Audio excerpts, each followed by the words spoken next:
আসসালামু আলাইকুম। আপনাদের সাথে আছি কুয়েতের সালমিয়া বিচ সাইড থেকে।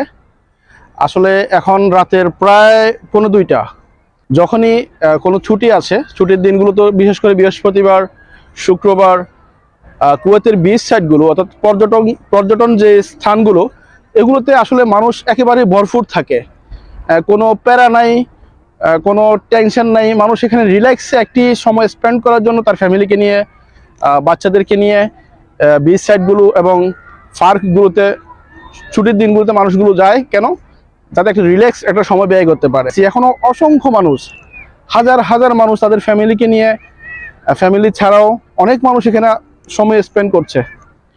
এত রাত পর্যন্ত আমাদের বাংলাদেশের কোনো সি সাইডে এত রাত পর্যন্ত, গভীর রাত পর্যন্ত বসা, কোনো ফ্যামিলি নিয়ে বসা আসলে কোনোভাবেই সম্ভব না।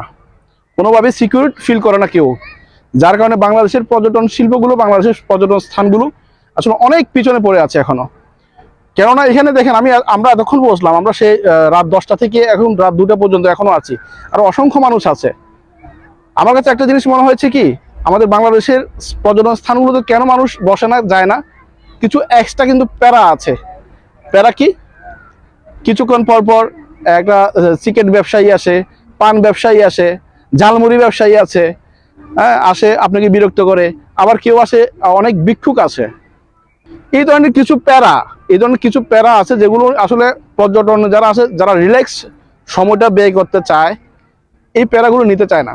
কারণ আমরা এই সমস্ত স্থানগুলোতে আসি একটু রিল্যাক্সের সময়টা কাটানোর জন্য। সো এই একটা জিনিস কিন্তু আমরা এখানে পাইনি। আপনি এখানে যত রাত পর্যন্ত থাকেন না কেন, কিছু এই যে এক্সট্রা কিছু প্যারা, এই প্যারাগুলো এখানে পাওয়া যায় না।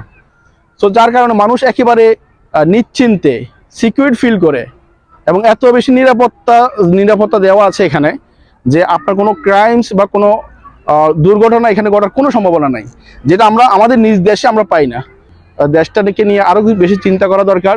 এই সমস্ত জায়গাগুলোকে আরও বেশি সিকিউরিটি করা দরকার, এবং কিছু কিছু পয়েন্টে আরও বেশি আমাদেরকে নজরদারি করা দরকার। সো আমি মনে করি, আমরা যদি এভাবে কথা বলি, আমরা যদি আমাদের জায়গা থেকে আমরা এই জায়গাগুলো আমরা দেখিয়ে দিই, আমার মনে হয় আমাদের দেশও কোনো না কোনো সময় ইনশাল্লাহ পরিবর্তন আসবে। সো ধন্যবাদ সবাইকে, ভালো থাকবেন। আসসালামু আলাইকুম।